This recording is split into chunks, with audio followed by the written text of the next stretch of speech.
হাটের দিন চাপ থাকে, তাই তাড়াতাড়ি যাওয়ার লাগে। আজকে তো হাটের দিন না, তাই কোনো সমস্যা নাই। বুঝতে পারছি। আচ্ছা ঝিলিক, তুমি আমার একটা কথা কও তো, হুম, তোমার আমার সম্পর্কের কথাটা কি তুমি দাদিরে জানাইছো? জানার লাগবো কেন? হ্যাঁ তো জানি তোমার লাগে আমার পিরিত আছে।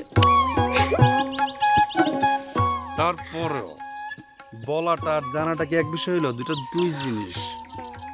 লাগলে জানামু, কিন্তু হ্যাঁ কে না কইব কইবো না। দেখো, আচ্ছা তুমি আমার একটা সত্যিকারের কথা কও তো, কি? আচ্ছা, তোমার আমার বিয়ার পরও কি তুমি দুধের বালতি নিয়ে বাজারে দুধ বেচতে দিবা?